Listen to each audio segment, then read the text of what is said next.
Hello everyone, hope you're having a wonderful day. Today, we're going to explore a quiet but powerful love story where a single necklace carries months of silence, regret, and unspoken promises, and where staying becomes harder yet more meaningful than leaving. If you enjoy emotional stories like this, don't forget to subscribe to the channel so you won't miss the next videos. The countryside that morning was almost unnervingly quiet. The kind of quiet that makes you aware of every single detail around you. You could hear the stream before you even saw it, water sliding gently over smooth stones coated in green moss, a soft, endless whisper that felt older than memory. The wind moved slowly through the tall, aging bamboo, not rushing, not forcing its way through, but breathing, long, steady breaths, as if the land itself was alive and resting. Early sunlight filtered down in thin, delicate strands, like silk threads drifting from the sky, laying themselves gently across the narrow dirt path that led toward the stream. Everything felt paused, suspended in a tender moment that didn't ask for attention, but quietly demanded it. James had been standing there since before the sun fully rose. He didn't check the time. He didn't need to. He knew he'd been there long enough for the morning dew to settle on his shoulders, long enough for the cold dampness to soak slightly into his shirt without him realizing it. His body barely moved, as if he was afraid that any sudden motion might shatter the fragile calm around him. In his hand, he held a necklace, thin, almost fragile, the kind of thing that could vanish completely if he closed his fingers too tightly around it. It was light, nearly weightless, but to James it felt heavier than anything he had ever carried. It held the weight of words he had never said, of apologies that came far too late, of long months when silence had replaced courage and left Tu Diep to walk forward alone. He kept looking down the familiar path, the one he had seen her walk so many times before. Every few seconds, his eyes lifted, then fell again, as if he was both hoping and bracing himself at the same time. His heart didn't race. Instead, it beat slow and deep, each pulse carrying a quiet fear. Fear that she might not come. Fear that if she did, she might look at him with cold indifference. And maybe the worst fear of all, that she might be calm, peaceful, untouched by his presence, as if she had already learned how to live without him.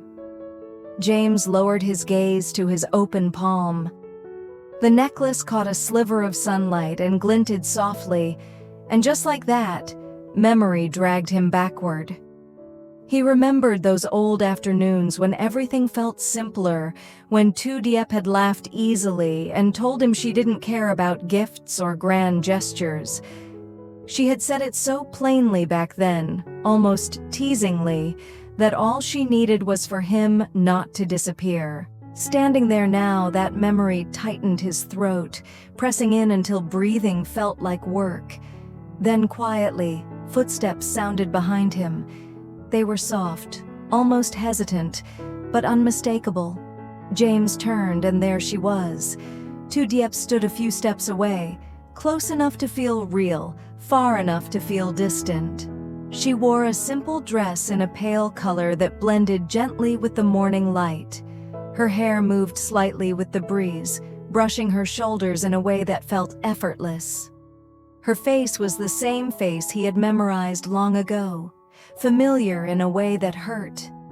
But her eyes were different. The carefree openness was gone.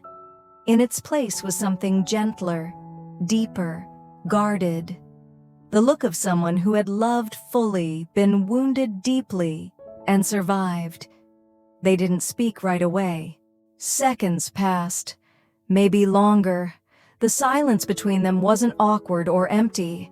It was dense, heavy with everything they had never resolved, everything that had been left hanging between them. Words felt unnecessary and impossible at the same time. James was the one who finally broke it. His voice came out low, controlled, carefully paced, like he was afraid that speaking too quickly would unravel him completely. "I've been here since early morning," he said. "Not because I was sure you'd come, but because I didn't want to be late again, not even once." Tu Diep looked at him. Her expression shifted just slightly, so subtly that someone else might have missed it, but James saw it. She didn't respond. She just waited. He took a slow breath and opened his hand, revealing the necklace. "I know this doesn't fix anything," he continued. "It doesn't make up for the days I disappeared. It doesn't erase what it feels like to wait and hear nothing." His voice faltered for half a second before steadying again. "But I wanted you to see it. I bought it during the time when I thought I might never get the chance to come back." Tu Diep's eyes dropped to the necklace. The light reflected off the small pendant, making her squint slightly. In that quiet moment, a storm of emotions rose inside her all at once. Anger she thought she had let go of, longing she pretended didn't exist, pain that never fully healed, and a softness she had buried deep to protect herself. When she spoke, her voice was quiet, but every word landed with clarity. "I don't need gifts, James," she said. "I never needed these things." James nodded slowly. There was no surprise in his reaction, no defensiveness. "I know," he replied, "and I don't expect this to replace anything. I just want it to remind me that if I ever leave again, it won't be alone. It'll be with you, not leaving you behind." A breeze drifted through the space between them, carrying the scent of wet grass and cool water. Tu Diep tightened her fingers at her side. The old feeling returned. The waiting, the uncertainty, the quiet mornings where she had woken up, not knowing what she was holding on to anymore. Her voice trembled just slightly as she spoke again. "I'm not afraid of being poor," she said. "I'm not afraid of struggling. The only thing I'm afraid of is waking up one day and not knowing where you are, not knowing if you're alive or if you've vanished from my life again." James felt the words hit him like a physical blow. His chest tightened. He stepped toward her, slowly, deliberately, careful not to invade her space. "I'm sorry," he said. "I thought staying silent was a way to protect you. I didn't realize silence could hurt just as much." He stopped in front of her and looked directly into her eyes. There was nothing guarded there anymore. No pride, no excuses. Just honesty, bare and unfiltered. Gently, he placed the necklace into her open palm. Their skin touched, and both of them froze for a fraction of a second. The warmth of his hand startled her. Tu Diep looked down at the necklace resting there, and something deep in her chest ached. The old, forgotten feeling of being chosen instead of abandoned. She didn't pull her hand away. Instead, she slowly closed her fingers around the necklace, as if letting go might cause the moment itself to disappear. James noticed the way her fingers curled around the necklace, how carefully she held it. Not tightly, but not loosely either. It was a small movement, barely anything at all, yet it felt like a door opening just a crack. Something in his chest loosened, and when he spoke again, his voice dropped even lower, softer than before. "I'm not asking you to forgive me today," he said. "I know that kind of forgiveness doesn't happen on command. I'm just asking for a chance to stay. Not with big promises, not with words I can't prove. Just by being there, every day." Tu Diep slowly lifted her eyes to his. There was moisture there now, catching the light, but the tears didn't fall. She had cried enough in the past, alone, in rooms where no one saw. Her voice, when she spoke, was steady, though it carried a quiet ache. "And if one day you have to leave again?" she asked. "If life pulls you somewhere else like it did before?" James didn't hesitate. He didn't look away, didn't search for a safer answer. "Then I'll tell you," he said immediately. "Before anything happens, before the silence, we'll decide together, because you're not outside my life anymore. You're part of it." The words hung between them, carried by the soft hum of the morning. The stream continued its gentle flow, the bamboo whispered overhead, and the sun climbed just a little higher, warming the air. Tu Diep stayed quiet for a long time. Long enough for James to feel the familiar anxiety creep back in.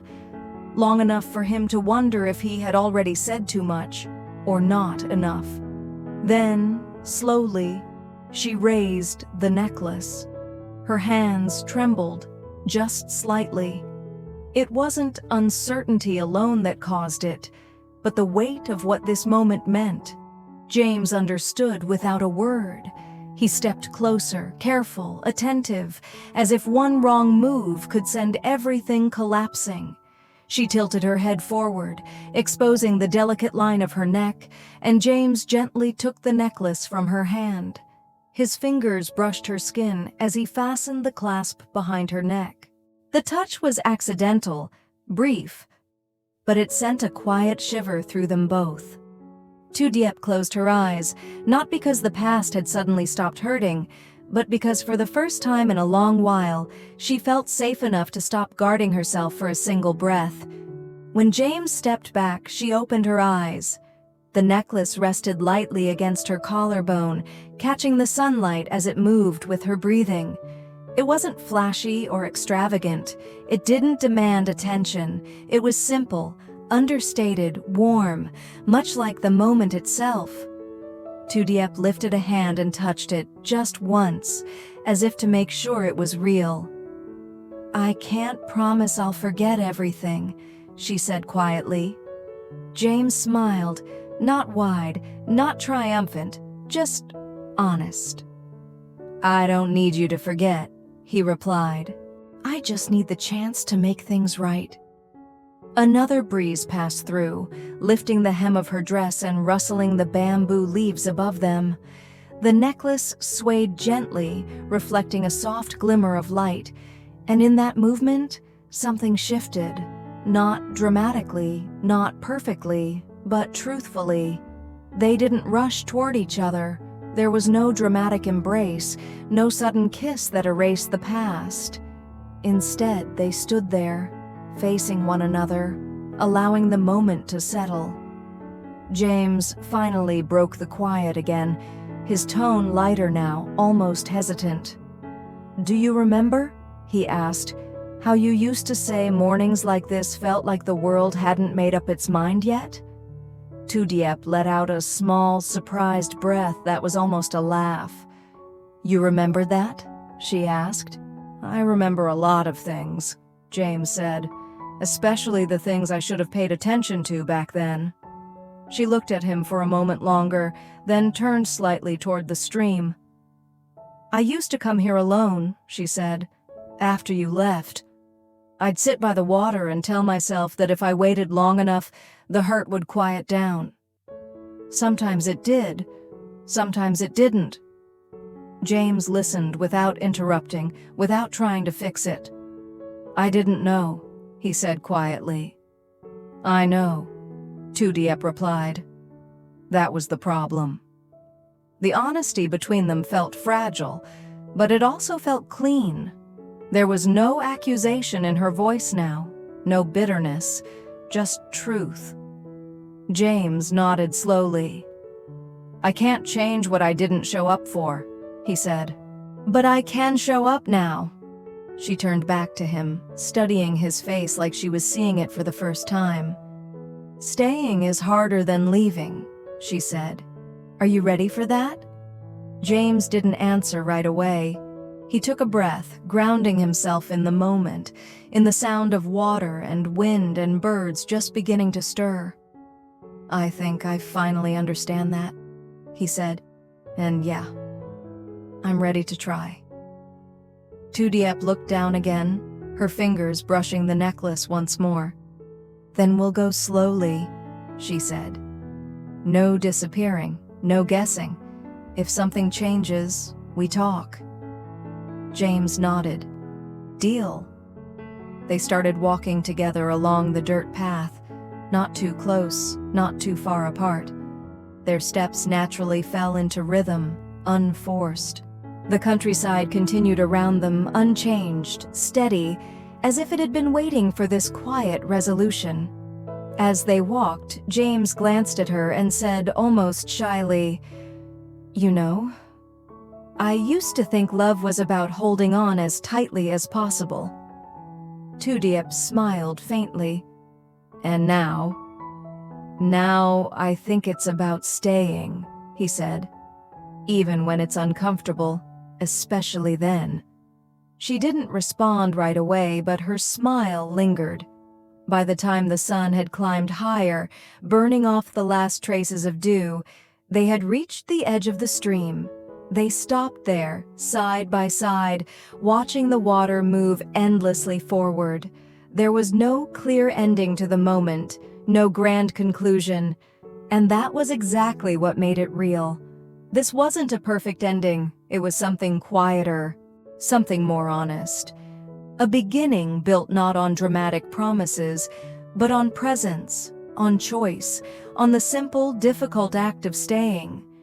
And for the first time in a long while, neither of them felt alone in the silence. James waits for Tu Diep in the quiet countryside, holding a delicate necklace that symbolizes his regret and the long silence that once separated them. When Tu Diep arrives, the peaceful setting contrasts with the emotional tension between them, love mixed with pain, longing, and unresolved hurt. James admits that disappearing was his way of trying to protect her, even though it only caused deeper wounds. Tu Diep confesses her greatest fear was never hardship, but waking up not knowing if James was still alive. In a fragile moment of honesty, James offers the necklace not as a gift, but as a promise to stay and face life together. Tu Diep doesn't forgive him instantly, but she accepts the gesture. Their reunion is not a perfect ending, but a sincere beginning built on presence, truth, and choosing each other openly.